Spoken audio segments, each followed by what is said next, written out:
I know reminded me yesterday, but funny enough, today I forgot because I've been very busy, but I'm glad to be here. And so today, like Anu said, it's more of talking, not present. I'm not doing official slide presentation. So I've already made that presentation the last time we met. So today we'll be looking at what you have done, and we'll just use the first 30 minutes. Well, not really 30 minutes, because after the presentation, then we'll have feedback on each group. So that may take the entire program. But I'm hoping that we should close earlier than scheduled.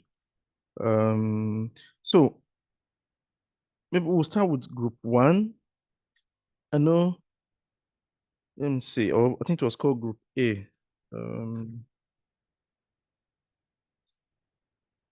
So if you are in that group, I'm not sure I have the names. It's only one group that put their names on their documents. The others, I'm not sure you put. So if you're in that group A, can you just signify, or if you have been nominated, the person that was nominated to present for group A, can you signify?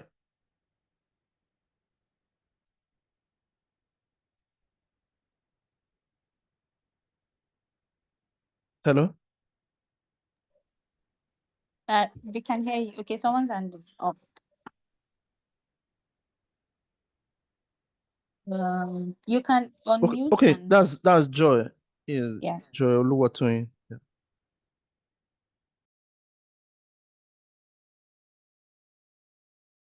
Hello, good evening.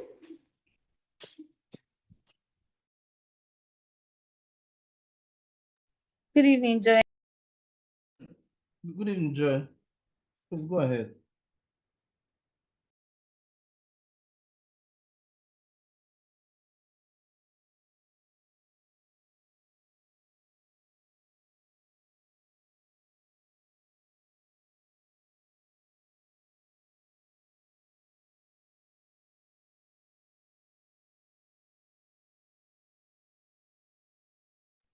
So I think Joy's network is poor. I don't see her on the call anymore.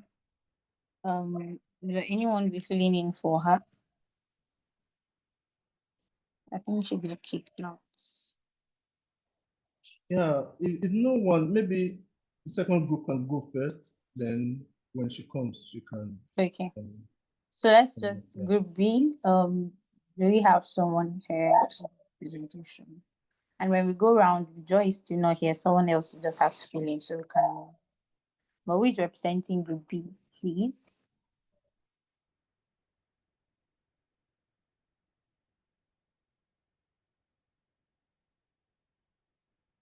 Okay, guys, we need to respond so that we can move quickly. And I think I pre-informed us that your representatives are supposed to be here. So who is going Okay, to hello, good evening, good evening, good evening. Okay. Hi, Gucci. I'm so sorry. I had to quickly rush to do something. So I'm representing Group B in this presentation. Unfortunately, I'm trying to share my screen, but it's not just working. That was what kind of delayed me right now. I don't know why, but it's not just working. The network is not allowing me to connect from my laptop. I think the network is quite slow or something. The Zoom app is not opening. So I believe the assignment has been submitted already, and our facilitator has a copy that he can go through as we share. So kindly permit me Yes, to I have. Okay, all right. So how many minutes do we have for this presentation?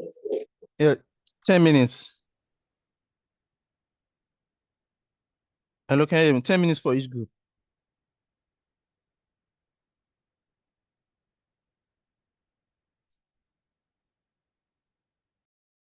And for us, we chose Ibeshe community in Ikorodu local government. A brief introduction of Ibeshe is that it's a rural community in Ikorodu local government area. It's It is beside the lagoon, largely riverine. And because of because of its peculiar location, it has some issues like inadequate infrastructure, shortage of skilled healthcare workers, and limited access to essential medicines for the population in the Ibeshe community. And so these are some of the challenges we have found out. And because of these challenges, we see that there is a high mortality, high maternal and high child mortality rates. For us, our primary objective for the Ibeshe community is to strengthen the capacity of healthcare workers and improve primary healthcare access in the Ibeshe community. We have a number of specific objectives to train and build capacity of healthcare workers, to advocate for increased government funding, to provide health education and preventive care awareness. But all in all, our major goal is just to see that the capacity of healthcare workers is strengthened and the healthcare access is improved in the primary healthcare center in the Ibeshe community in Ikorodu. To do this, our methodology, we are looking at employing advocacy to the government. We intend to do advocacy to the government. We intend to hold health education and preventive care awareness programs. And we're also looking at training and capacity building for healthcare workers. For our expected outcomes, we are looking at increased awareness, where we hope to see enhanced skills and professionalism. We're looking to see improved work ethics and increased government funds for rural healthcare services. Because of time constraints, I'll be jumping so that I'm not just reading verbatim what we have or what we have put down. So for our target beneficiaries, we have local healthcare workers, we have community members of the Ibeshe community. And our implementation strategy is workshops, mentorship programs, hands-on training, and stakeholder engagement. To carry this particular project out in the Ibeshe community, we have set out a timeline of 3 months. We intend to take 2 weeks to do our general mapping. We intend to take out 6 weeks for project implementation, which is community engagement and training. And then we are looking at doing 4 weeks for reporting, monitoring, and evaluation, and eventual closeout of all of our projects. So we have taken 3 months out. We're mapping out 3 months for this particular project. In taking a look at the Ibeshe community, we have identified some risks, some of which include inadequate training materials or facilitators, which may impact our training quality. And we're also looking at, as part of our risk, health education and preventive care awareness as being low in the community. We have tried to come up with mitigation strategies, such as developing comprehensive training materials and engaged experienced facilitators. And when we talk about experienced facilitators, one of the things we are looking at is also the possibility of having experts from within the community, so that remember we said earlier on that the areas largely riverine involve people coming in through boats and all of those things, which some people might not be interested in. So why don't we look within the community? Why don't we see and find that we're looking at seeing and finding out, are there people in the community already who have been strengthened in one way or the other by the government and can pass on the knowledge they have to the people, can speak the language of the people and help them understand why they need their healthcare services to be strengthened in the community, or why they need to give, why the healthcare workers need to give maximum health care services to the people in the community. So those are one of the things we are looking at. For our deliverables, we have identified some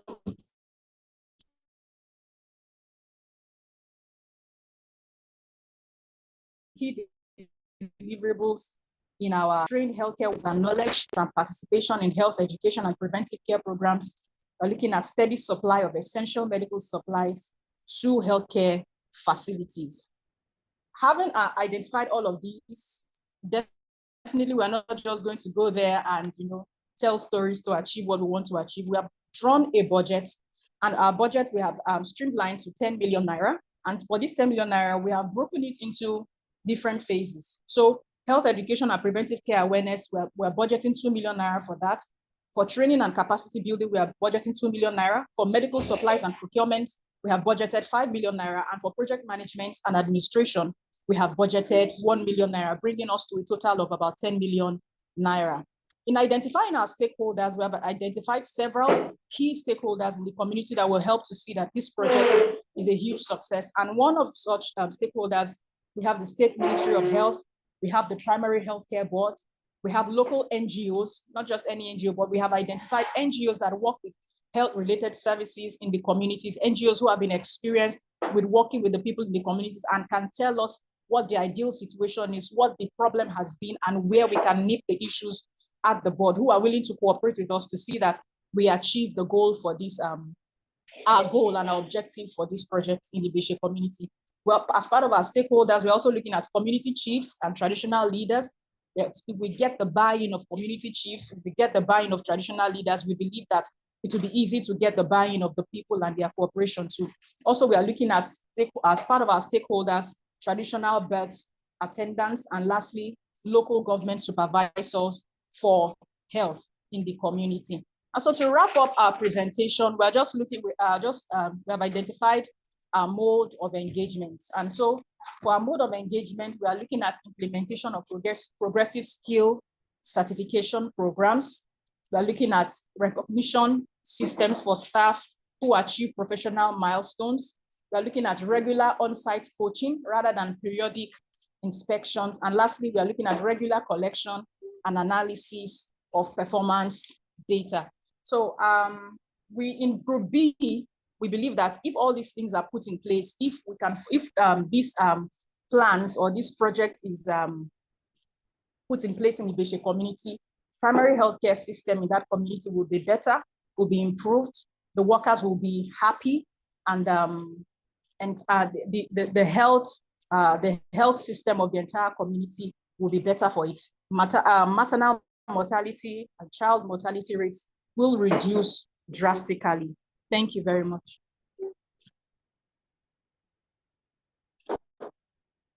Oh, thank you.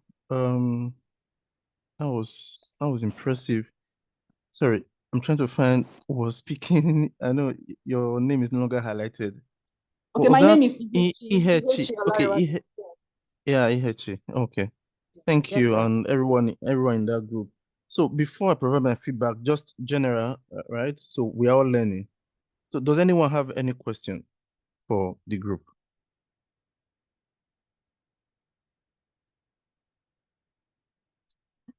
Okay, I'm not going to wait too much because of time. So just to ask Ihechi and the other members, I don't know who were in that group. So while working on this, right? Was there something new you learned about planning for a project or starting a new program? Was there something based on your work, your collaborative work with your team? Was there something that was different from the way you have been working on maybe proposals or developing a new program? Okay, yes, we did, but permit me to give, there are other members of the group on the platform, so let me, permit me to allow them, speak up on this, the question you just asked. Yeah, are you able to mention some of the names that were in that group? So it's easy to just call on them. We have Olaide. Olaide, are you here? You are here. Yes, I am. Good evening, everyone. Yes, we have Abigail, we have Eniola, we have Femi. Femi is on call too. Okay, so something new that was learned. If I'm going to be asking, is it as a group or as an individual on the team? No, as an individual now. What did you take from this experience? What was take home for the experience? I think for me, my take home experience would be talking about the problem, the challenges. Now, not because I don't know, I don't know anything about maybe the challenges or the problems that that is surrounded, when it comes to the health, the PHCs, and in the health aspect, in across, the communities across LGAs. But for me, it was just something that, I didn't know, that the problems were this huge at the point that we were talking, at the point that we were brainstorming the challenges faced with PHCs. So for me, that was a take home for me. And then secondly is they're also looking at the stakeholders, when at the point that we're talking about that also, it was a new, some of them were new to me, in the sense that also these are the people that if you're looking to do this kind of project, these are the people that you really need to, they're actually much more than that, but within the scope of the time and what we're trying to work on. Okay, so these are the stakeholders, are the people that you need to work with, you need to engage with properly to actually have a successful project at the end of the day. So that was it for me. Thank you. All right, thank you. And so I will assume that it may also be the same kind of key learnings for others. So just looking at what was presented, right, or what was submitted, I'm going to give it just general feedback. I know time was very limited, especially because you all have your own full-time job, so we don't have time to dig in. But within that context, I think this is very impressive. Even the presentation, the way your document was formatted and all that, I think this is very impressive. And some key things that I think I like about this was the localization of the projects, right?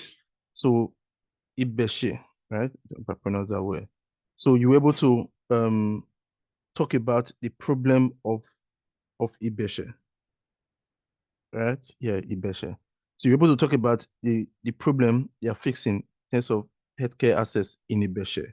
And some of the things you talked about were lack of trained personnel, poor infrastructure, right? And shortage of medicine. Then I also like the fact that you put a time on the project, right? The project was timed. So, but another question would be, which may be a challenge or a weakness, would be the 3 months you put. But I know because of there's no time, so you just have to put something there, right? But timing your project is a good strength. Then also you had you're able to develop your stakeholder engagement strategy, right? As within the time frame that you had. And also, which is also very impressive, was your risk assessment or your risk register. So even though it's short, but being able to come up with a risk register makes a lot of sense. And I think that's what is missing in many projects that we implement, in real life projects that we implement, right? Within and outside Nigeria, we always forget risk. So for example, even your home, like I mentioned the idea that most of the things we do are projects. So cooking, for example, is a project, right? I want to cook, especially for the women. I don't need men here cook, but I cook.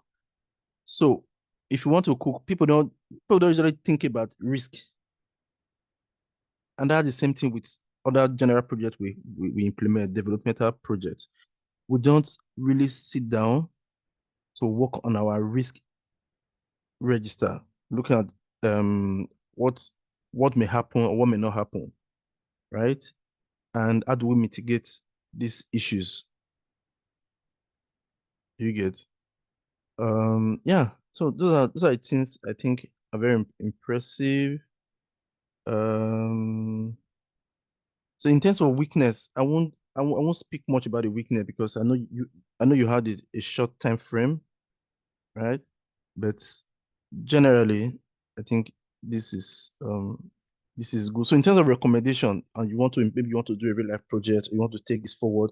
So one of the things I think you could do is that you could narrow down, maybe further break down either your objectives or your work plan. So for example, your timeline, right? You had 3 phases. You said phase 1, general mapping, community stakeholder partners mapping. Phase 2, you said project implementation, community engagement, training, reporting, say monitoring and evaluation, and project closeout. Yeah, which is good, right? Because there's no time for you to properly break them down. But in in real life project implementation, right? Or maybe you are submitting a proposal. You need to further break this down, and you discover that as you break them down, you're going to be seeing new risk in each. Let me just give you a typical example. I hope we also learn from it. So I'm currently managing a project, right, in some African countries. I don't want to be specific so that I don't know if my employer is here or they are spying. So I'm managing I'm managing a project on cancer, right, in some African countries. And one of my deliverables in that project was to develop a training manual. So not just to train the health workers. So something like this is also applicable in this project you have presented now. For example, we talk about training. So you see, we may not remember that, oh, for you to deliver training to healthcare workers, you need to develop the training resources. And if you are not a professional in that field, as we are here now, we're all project managers. So it may not be our core. We may not have the expertise to go on developing training resources for healthcare workers because we are not healthcare professionals. So one of the things we plan to do in the project was to engage a, a, a cancer specialist organization, right? To help us develop that content and deliver the training and all that. Then also, as we do that, we'll be collecting data along the line. So at the end of the project, we'll do a peer review publication or study to show the impact of our work. So all this, we planned it for 7 months, 7 months to recruit technical partner. Within that 7 months, we want to develop the training manual. Then within that 7 months, we want to deliver the training. Then use the remaining months. So the project was 29 months, or it's still ongoing. So it's 29 months. Then use the remaining months to do awareness campaign to drive demand so that people who come for cancer screening to these health centers we have empowered and will be able to have early detection of these specific cancers we are working on. But do you know, it has taken us 1 year. I've spent over 1 year in this project now, and we're still developing the training manual. So this is one of the key lessons we learned, which is now helping us in our new funding, in our new project we're doing in another country on prostate cancer, is that we didn't envisage a particular risk. The risk was getting approval from the Ministry of Health. We didn't envisage how long it will take to get the approval. So we didn't envisage that we will have to go through a rigorous process of getting ethical clearance because, we are conducting research, especially research that involves human elements. You need ethical clearance from the ethical board. So depending on the country, country like Uganda, for example, you have two-stage approval process and quite rigorous. So that process alone has taken us over 5 months to complete because you have to develop research protocol and all that. You get. So I've said this just to explain that when you plan a project, especially your work plan, you need to break it down as small as possible. Don't group activities, for example, as we did here now, phase 1, phase 2, phase 3. So even if you have these phases, but in each phase, you need to break it down. So general mapping, what are you going to do to map? Where do you get approval from? And for each of those elements, you're going to be finding new risk, which you should put in your risk register and come up with a mitigation strategy for those risks. All right, I will stop there. Hopefully, I won't do this much emphasis or feedback in the next presentation. Okay, so now Joy is here, so we can go back to group A, right? Joy?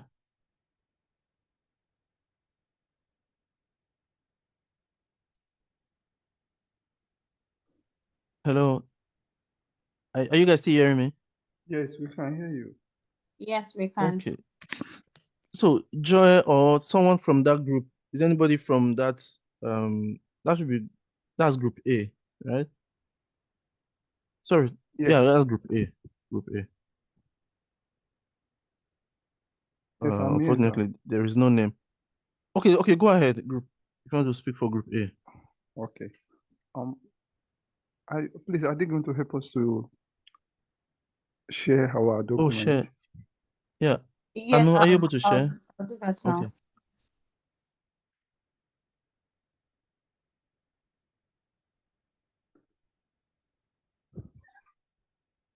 Well, I want to believe that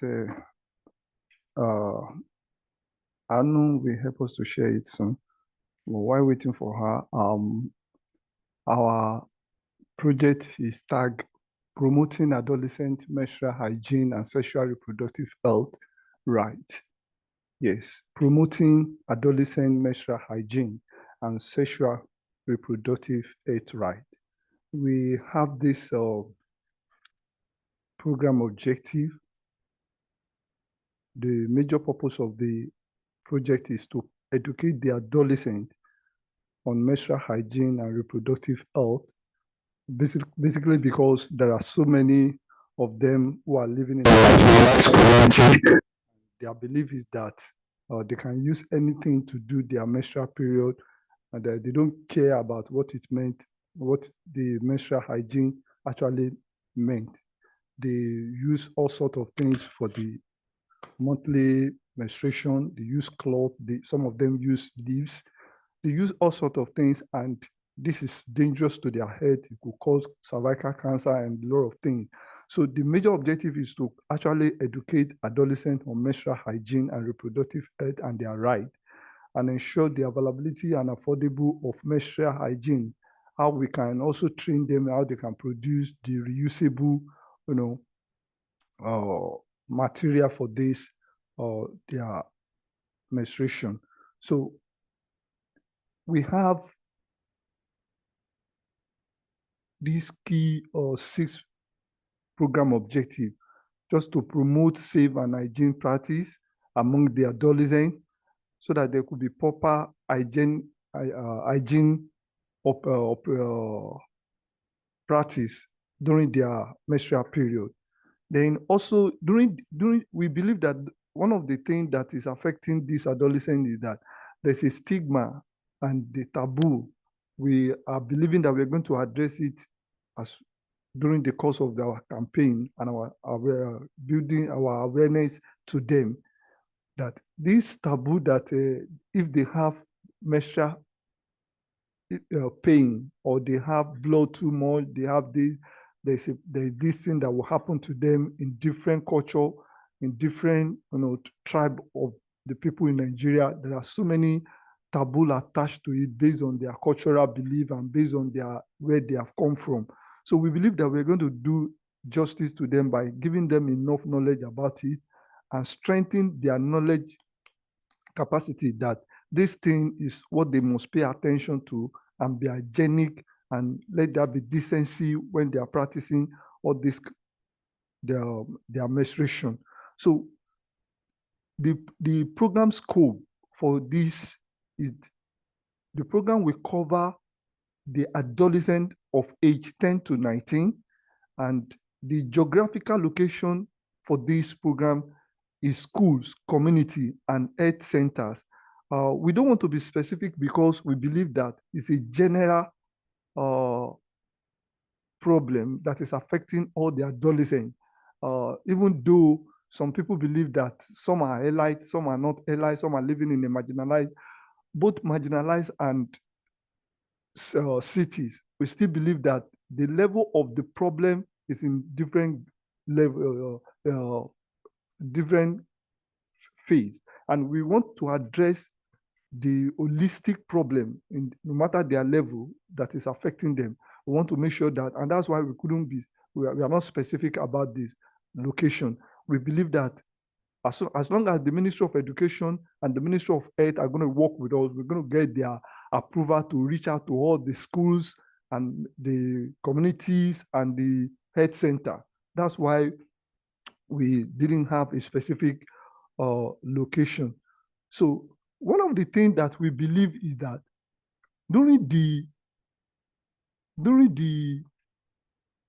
implementation of the program, our expected outcome is that We want to increase knowledge.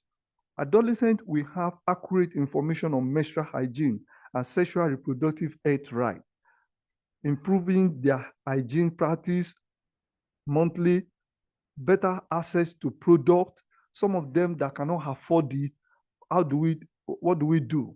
We already have at the back of our mind that we're going to teach them how to make the reusable one, and that is going to be very, very hygienic too, that after, at least if they can produce the 3 reusable in a month, if they can have 3 reusable and they can use it in a month, if they use one this month, that one that they have used can also be sterilized, in a kind of, why they are not depending on one. They have like 4 or 5 reusable that they can use. So this our expected outcome in order to improve, hygienic practice, better access to these materials, and reduce stigma, improve school attendance, because some of them also have it that while they are doing this menstruation, they will not be in school.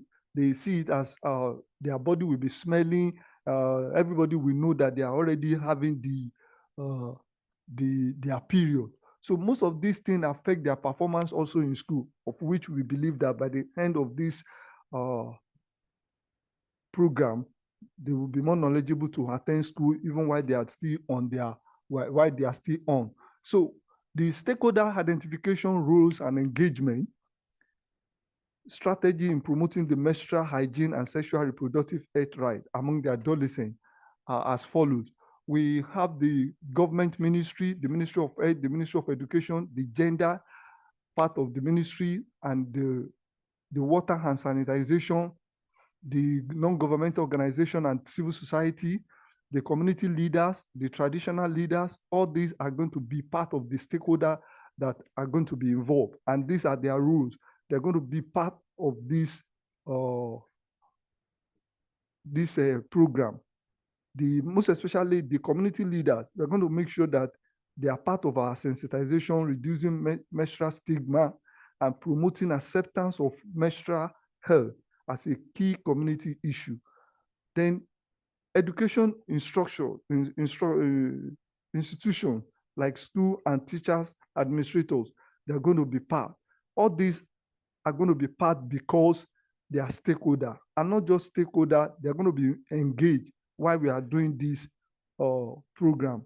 One of the key things that I want to lay emphasis here are the teachers and the parents and guardians. They are the key stakeholder, because these are the people that see these adolescents. Oftentimes, parents and guardians are with them while they are at home. Teachers and their guardians and counselors in school are also with them.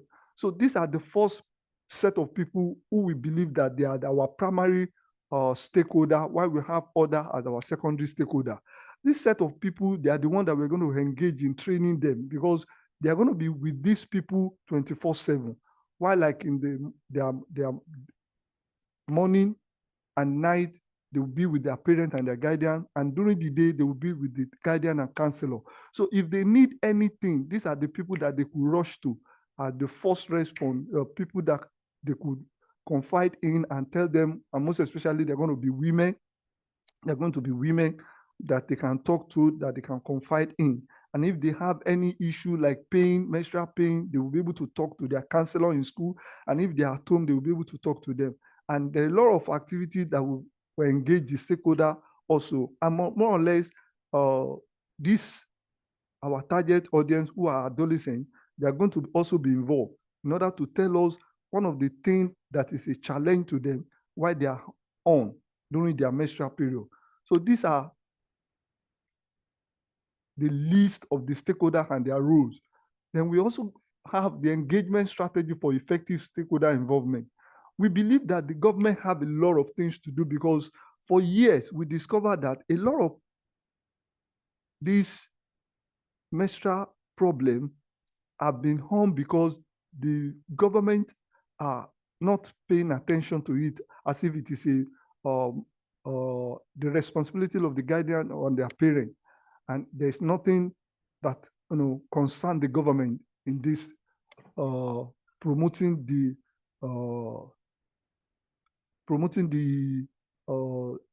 hygiene of the adolescent. Majority of them die as a result of this challenge attitude and not taking care of this their menstruation period. Majority of them died. We discovered that many of them, while they are doing it, because they are using all sorts of materials, they also get infected, and which is leading to the cervical problem later in the future if they are privileged and opportune to pass through the stage, they will still eventually catch the cervical problem. Cancer will still catch up with them. And if the state government or the federal government are paying attention to them, because if we believe that the youth are the strength of the nation, and majorly the women, the girls, they are the home builder, they are the nation builder, we need to pay attention to them so that we reduce their death rate. And so if the federal government and state government, most especially the Ministry of Health, the Ministry of Education, and the Ministry of Women and Children Affairs, they come together as a stakeholder to monitor this area and have it as a what we call part of their curriculum that could be taught while they are in school, and or a time to gather them together and talk to them about it. A lot of problems affecting women today will drastically reduce. So I quickly want to move to our plan. Our plan is to have this program for 3 to 5 years. And the reason is because we don't just want to do it and go away. We have like 5 phases, and the 5 phases, I'm going to be sharing it. I'm going to be talking about it. We have 5 phases, and the 3 to 5 years is targeting the adolescent of 10 to 19 with a focus on girls, parents, teachers, and community leaders. Just like I've said that our geographical scope is not limited to a particular location, we are going to cover all the school. If we are going to start from particular location, like, okay, we have 6 geopolitical zones in Nigeria. Let's start from either southwest or south-south. We're going to start at least in a particular geopolitical location, but we're going to cover all the school, basically schools and community. So the 3 to 5 years course, can we please help me to scroll up, Ma? The 3 to 5 years course program is just to have enough time to really pass the information to the adolescent and the parent, and see how to let them know how important this promotion of the health of the adolescent is to us. Because one of the key things there is that we want to establish a kind of a club in all these schools, and that is where we have the phase 1, the planning and the stakeholder engagement. We're going to have a stakeholder mapping and consultation in some specific area. We'll have our mapping, and we develop a policy brief, conduct baseline assessment within 1 to 3 months, and also involve a kind of a steering committee with NGO and government that will come together, and we strategize how we're going to implement the program. That will be our phase 1, which is going to take like 1 to 3 months. Then the phase 2, we have the capacity building and awareness, where we train the teachers and the healthcare. When we talk about the teachers are the key. Like I said, they are the primary stakeholder, and they are the one that will be anchoring everything is boiled down to them. And so we're going to pay attention to them, build their capacity, conduct menstrual hygiene and SRHR awareness campaign to them, and let them know why they must be a support system to these adolescents while they were in school, and develop education material like booklet or brochure, where we have everything about their private part, how the blood come, what they must do when the blood come, everything. We develop educational material like a brochure or booklet, which is readable in like 3 dialects of this nation, and that will be done also within 4 to 12 months, which will be in collaboration with the Ministry of Health and Ministry of Education. So that is phase 2. Then the phase 3 will be the infrastructure and the product distribution. We're going to get a particular affordable menstrual pad. And along that, we're going to also have already prepared reusable, so that in case some cannot afford the least cost of this menstrual pad, we also have the reusable that we're going to teach them how to make by themselves. We're going to train them on that. And we're also going to, it is during this infrastructure and product distribution, we'll distribute this material to different facilitator in different places, and now they are going to give it to the participant, the beneficiary in different schools. So we're going to teach them on that and engage private sector for sustainable product supply, because it's going to run for like 6 to 24 months, and that is 2 years. So that by the time we give it to them for 2 years, at least if somebody observe his menstruation for 2 years and is supported with material, at least she's going to learn some things about how to take care of it after that 2 years. And that's why we're going to, do the distribution for that period, because by the time they finish within that 2 years, by the time we are through with them, they can undo their menstrual period after that. Then the phase 4 is community and school engagement. We're going to involve the school. Thank you, Isaac. Hello, Isaac. Right, Can you hear me? Yes, I can hear you, sir. Yeah. I'm just thinking because of time, because I see you still have lots in the presentation. So, but I've read through though. So I'm thinking we can stop here so that we'll have some time for brief feedback. What do you think? You can go ahead, sir. We are here to learn, sir. Okay. Sorry for that. No, sir. Because of time, I just thinking we can just quickly do feedback, and I'll also provide my feedback I've had after reading, because I read through and just wrote a few things down. Okay, so maybe for another member, like what we did for the other group. So maybe any other person just want to share just one key thing you took away while working on this as a team. I don't know who else was in the group, Isaac. I think I have what's the name now? I forgot to know. I have no. Yeah, I know Joy wanted to speak earlier, so I guess Joy is in your Yes, group. Joy is there. So any other group member just want to say one key thing you learned while working on this, something different from the way you usually prepare your project plan. Susan is there too. Susan, Okay, are you on? unfortunately, they are not speaking up, so I guess we'll just. Bukola is also there.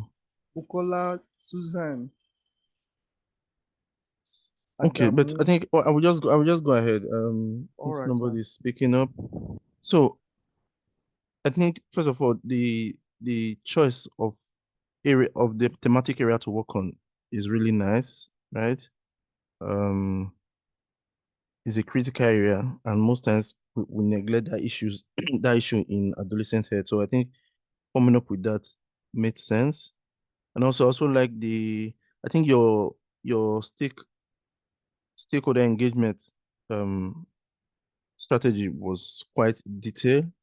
So I can see you define the rules for the government, you define rules for different stakeholders, government, NGOs, teachers, parents, private sector, and all that. So I think that makes sense. And the 5-year approach you took, yeah, although it could be a strength, it could also be a weakness, right? But having a 5-year approach means you could have a gradual and structural rollout of different activities, right? Then I think something that is different here was the policy advocacy component.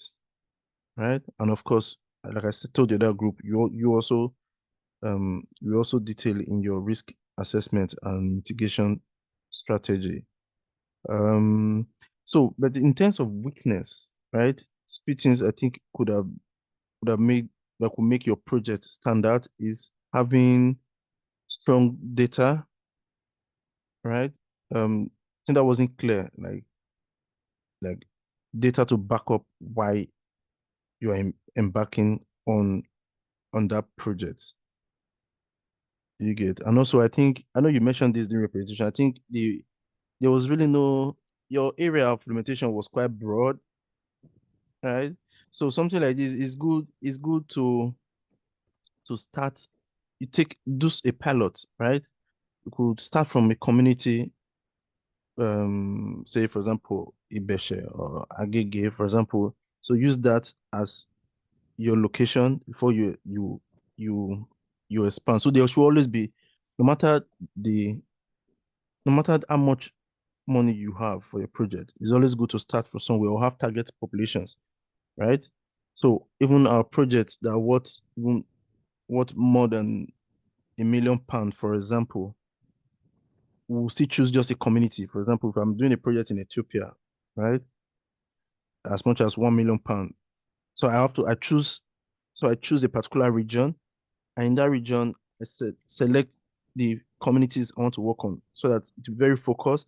And when you do that, based on your feedback and your learnings, then you can now expand. And the expansion will also be gradual, right? We'll take in more communities, then move to another region and all that. Just because it involves, because you're talking about girls, for example. So it will not be easy, especially how do you distribute this product, right, to these girls if there is no specific target population. So yeah, so overall, I like the fact that you guys really put in a lot of work.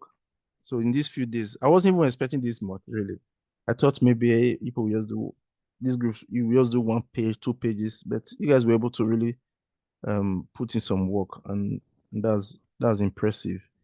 So we'll go to the last group quickly. That's group C. So group C, you put your names, which is very good. So I'm already giving you feedback. So I'm just going to call the name so you know who you are. So you have Aworanti Salvation Grace, Adeboye Joy, Sonisi Hashimu, Babatunde Bale, Sevo Okikiola, and Fatima Melissa Ture. So who is making a presentation?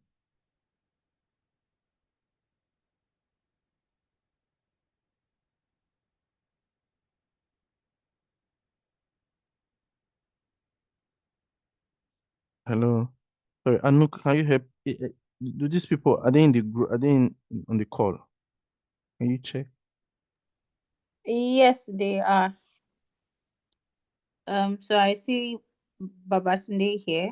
Sevo is also here. Oh, I can see several. I don't see Melissa. So It's not- several, do you want to go Yes. ahead, or there's someone that was assigned for the task?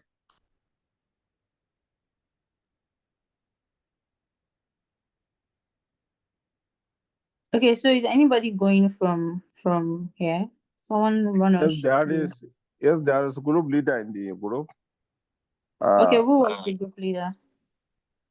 Yes, Awaranti is the group leader, the number one.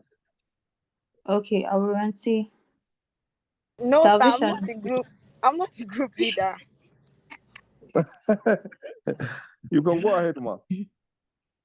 Okay, since Okay, group leader is Salvation. mixing, all right, can somebody just go ahead and just make it brief? It doesn't matter. Then we can still Okay, talk so about it. I'm in transit, so I'm afraid that it might actually log me Oh, out at some point. That's the problem I have. But anyways, I'm going to start. Good evening, everyone. So our group, good the evening. name of our project name is Rural Healthcare Access and Mobilization Project. That's Project RAM. And then our project statement is just okay. Nigeria faces a critical rural healthcare crisis despite economic growth. While 52% of Nigeria lives in rural community, this community experience several issues and access to primary health care, and this calls for urgent action and intervention. And then we have various data and statistics showing issues that we can, pinpoint down to rural community. So again, 42% of rural health care facility lack reliable electricity, and 25% lack access to clean water, and childhood immunization coverage overs around 38% in this community compared to the 65% in urban cities and center. Next slide, please. That's just the program problem statement. This is just to show us that there is actually a gap and there's a need for urgent action and intervention. So our objective is to improve access to quality primary health care services for rural community in Nigeria through sustainable, community-centered approaches that address geographical, economic, and systemic barriers. So what are our expected outcomes? Number one, 10 renovated primary health care center, to solar power system in 80% of facilities, clean water access in all supported center, average travel time reduced 40%, 20% reduction in maternal deaths, active health committee in all communities. I'm trying to, rush because of our time. Then our project scope, we plan to reach 3 states in different zones in Nigeria. And then at large, we'll be reaching 15 rural local government areas. That means we'll be reaching 15 communities. Next slide, please. And majorly, we target community that has 10 kilometer plus, that is far to where they can access healthcare services. Then targeted population, we plan to reach 250,000 rural residents. And also we are majorly focusing on women, children, and elderly people. And then time frame for this project, we have 3 years implementation, including the piloting. So identifying and engaging our stakeholder. Our key stakeholder for RAM project is the community which is which are the beneficiary of the project. So we're going to be engaging them through community entry. We are going to have community sensitization tour all meeting, and then we also have feedback exercise, because we cannot just say we want to do something. We also need to know the attitude of the people in such community. Also, state and the local governments, specifically the Ministry of Health Affairs, will also be engaging. Then they are also one of our major stakeholders. Will be engaging, having high-level meetings, and also have collaboration plans, and explaining and projecting our advocacy plan to them. Also, we'll be engaging healthcare provider, most especially those ones that are already stated around that community. Next slide, please. Okay. Also, we'll be engaging traditional and community leaders, because in most of this community, they tend to even, believe, or, their leaders have influence on them. So we'll also find, we saw a need to also engage them. Okay. So, there's also a need to engage the community leaders, because, like I mentioned, we believe that they have major influence, most especially in rural community, where they see their community leaders and religious leaders as mini god or semi god. Yeah. Also, we'll also be engaging other civil society organizations for advocacy and community mobilization, and also for our service delivery. And then what we'll be doing is to collaborate and partner with them, and also to have a more sustainable advocacy project. We'll be having a joint project together. Also, we'll be having capacity building with ourselves and all. Yeah. Next slide, please. Okay, donors and funding agency. Of course, we're not planning to use our money to do this, and because this is a big project, would also be needing we'll be needing funds and then technical assistance. So the engagement we'll be having with our donors and our funding agencies is to, majorly to collaborate, and also there will be regular reporting. There will be joint monitoring and evaluation, because these organizations that are going to be donating their fund, they also want to be sure that their money or whatever resources they are giving us is being used appropriately. Also, media houses to report our stories, our success story from the project. So our engagement strategy, there will be stakeholder mapping and analysis. There will be communication plan. We are going to draft a communication plan. Also, there will be capacity building for every of the stakeholders. Also, we put emphasis on partnership and collaboration. Also, we are going to create a feedback mechanism, and also, most importantly, monitoring and evaluation tactic. So, also, the next, developing program management plan. Okay, talking about risk management. So we are going to have a risk register. We are going to identify assets and prioritize risks, and then we are going to put in structure to address them one after the other. Also, mitigation strategy. We are going to have a plan, develop a plan, and also implement a strategy to mitigate risks. Also, with monitoring and review, the same thing. Deliverables. Next slide, please. For the monitoring, there will be regular monitoring and evaluation. Okay, so our deliverables, we have renovated healthcare. So our plan is to ensure that we renovate 10 primary care center in rural community. Also, beyond renovating these facilities, we are also going to train community health workers. We'll train 35 community health workers. Also, we are going to establish community health community health committee will be established in these 15 rural community local government areas.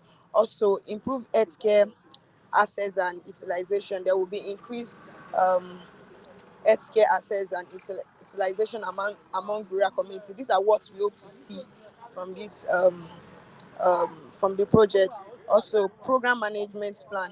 There will also be a comprehensive program management plan follow up. Also, monitoring and evaluation. Also, the same thing like most of the groups have mentioned.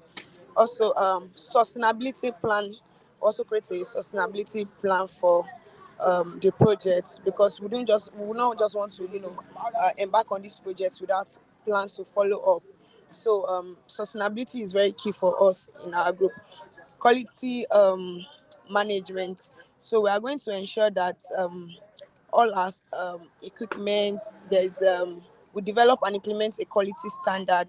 There will also be quality control processes. We'll be doing monitoring and evaluation, almost all the same thing. And then resource management too. There will be resource allocation plans. We're not just going to jump on it. We are going to create a more feasible resource allocation plan. Okay, on our budget, we're still on it. We're unable to come up with it because of the short time period. Also, for the procurement plan, we also have plans on how we are going to get the goods and services that we'll be using throughout this project. Timeline. Yeah, so year one, there will majorly will be doing pre-implementation planning, and also we're going to have the pilot phase within um, the first year. Then program setup and community mobilization. There will be community assessment and business survey, very important, so that we know what we are doing. We don't just solve problem that we assume that the community people do. Also, we are going to engage stakeholder. I already mentioned that earlier. Also, establish program governance and coordination team. We are going to have different team members, the ones in charge of the planning, in charge of the facility, in charge of different things. Also, we are also going to secure funding and partnership with donors and other civil society. Also, because our project, we are going to be renovating healthcare facility, so that is why we have infrastructure planning and staff recruitment. So we are going to be doing this within 4 to 6 months. We are going to identify this location for health center, because it has to be it's going to be a location where it's accessible to our beneficiary. Also, we are going to launch a pilot Okay, sorry. Okay, procurement of medical equipment and essential machine that we're going to be putting in these centers. Also, we are going to develop health education material for awareness and education purposes. So we're not just going to be creating this center, we're also going to be putting educational materials such as mini banners on the in the centers, yeah. So pilot implementation, that is between the first 7 months and 7 to 12 months. We'll launch a pilot healthcare center and mobile clinics in selected area. Then we implement telemedicine service in the pilot location. That is us trying to be digitally inclined. Also, we initiate community outreach and education projects. So it's not enough for us to, do this facility. We also need to engage and educate the community people. Also, we are going to collect data on service utilization and also community feedback. And lastly, we are going to be conducting reviews and make necessary adjustments for expansion to also help us keen to look into the sustainability part of the project. So thank you so much. Thank you.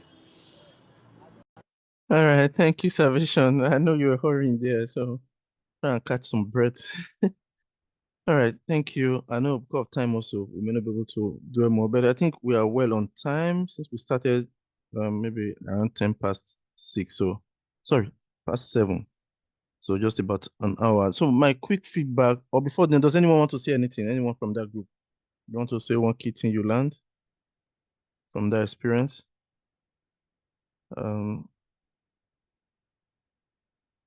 Okay, so otherwise I'll just continue. I like the way you people broke down your work plan. Yes, of course, if you had time, you would have been able to do more. But I like the way you broke things down, your timelines and your milestones. So, for example, under program setup and community mobilization, you have to break it down to different things you would do another phase. Then infrastructure planning and all that. So one key thing I just want to dwell on a bit before we call it a day or a night now, I don't know what to use, is the problem statement. I think this really stood out because so anybody that reads this would be convinced that yes, there's problem, right, that needs to be solved because you were very detailed with your data, right? And it looks convincing, which is good, right? But also this could also be an issue because how do we know, or how would the donor know that you are not just quoting figures? So as a key takeaway for everyone, when you writing your problem statement, please always make sure you insert sources of your data, right? So you could either use inline referencing or use insert a footnote, right? Okay.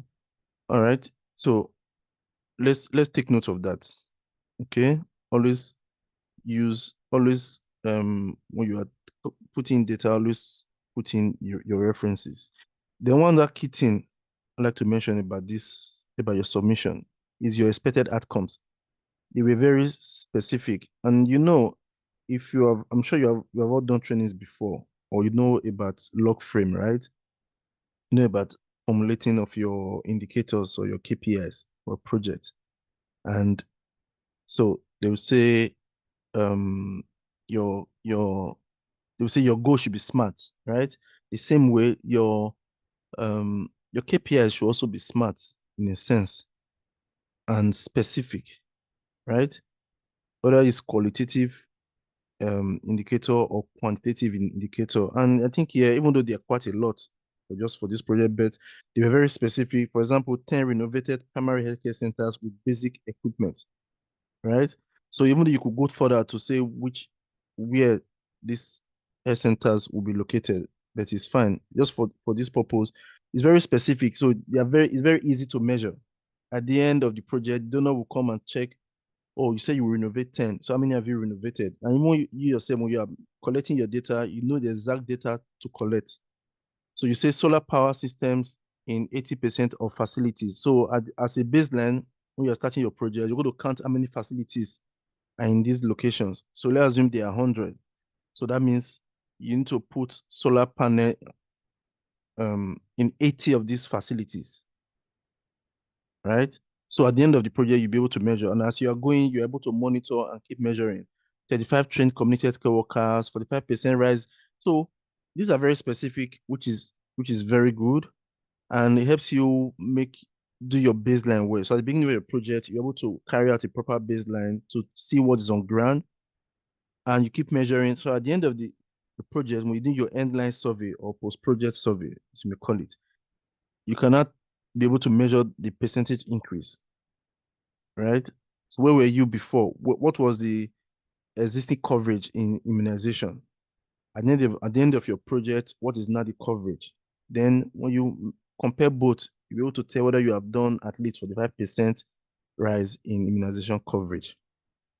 All right, that's the much I could give. I know everyone's a bit in a rush, and we have also rushed this training, but I hope you'll be able to learn something new, and also you'll be able to connect with other people, learn from the way they develop their own project or program plan, and be able to take this away in your future programming.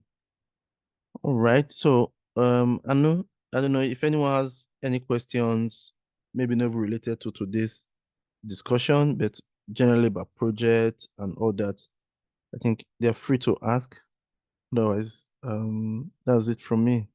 Thank you all, and really wish you great success. Thank you. Thank you so much, sir. Thank you. Does anyone have any question regarding your presentation? Regarding your presentation, something that was not clear, something you'd appreciate feedback on right now? Please you can go ahead and ask. Maybe there was something you had a bit of an argument or conversation on in your group and you need clarification. Any like that? Okay, so in 3, 2, none. So everybody's good.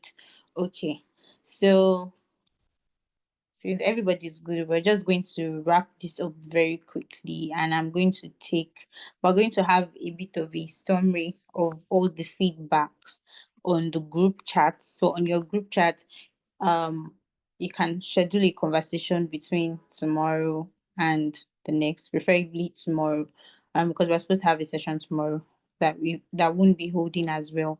So please have that conversation where you review this feedback and kind of tweak your document if possible. And I understand that some of our team members are not on the call so that they can also benefit from this. So thank you once again, Mr. Charles. Please, can we thank Mr. Charles for running us through this? Can give a thumbs up, you can unmute your mics. I know some of us are making amala and the rest of us are cooking beans, but either ways, to be great for us to appreciate him. Thank you, sir. Great, so we'll call it a night. If you have any questions, of course, you can always reach out and we'll get it across. We'll get your questions across to him. Please make sure, it's very important that you go back and review what has been shared. Okay, Mr. Charles, you have a lot of thank yous in the chats. Yes, thank you.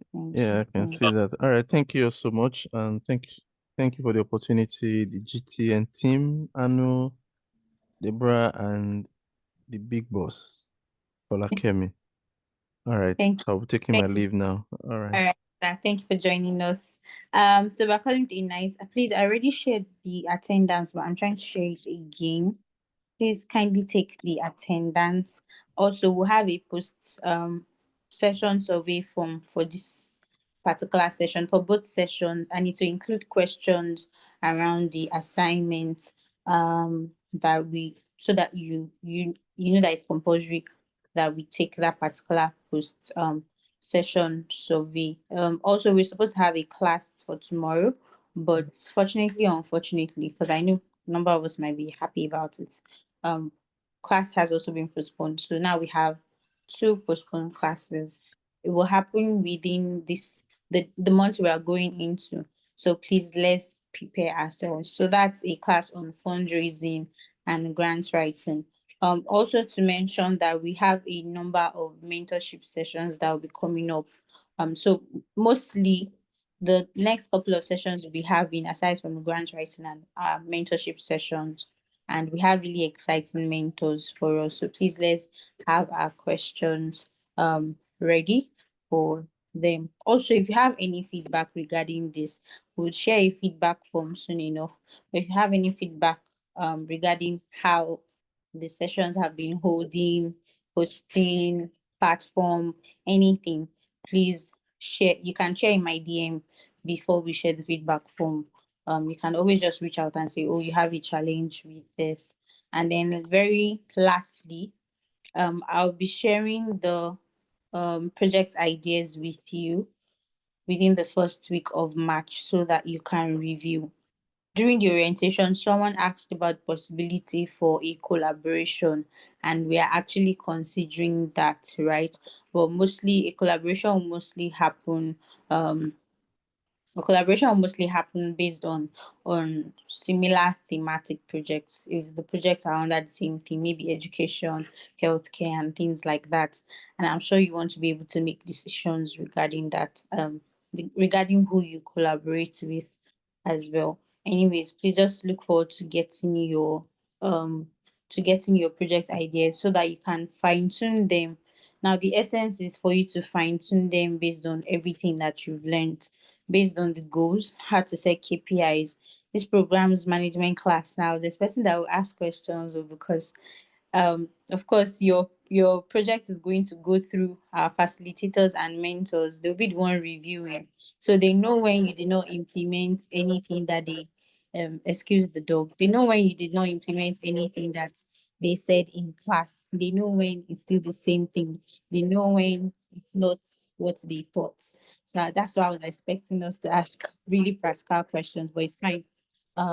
So you get your project ideas, you get to fine tune, and then we get to review. We won't have so long to fine tune so that we can review, and then the projects that will be supported by Starling will then be supported as we wrap up with this. So thank you so much, everyone.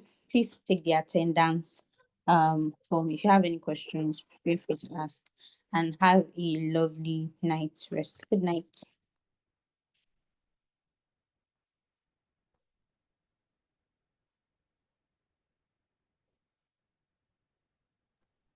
Good night, Anu.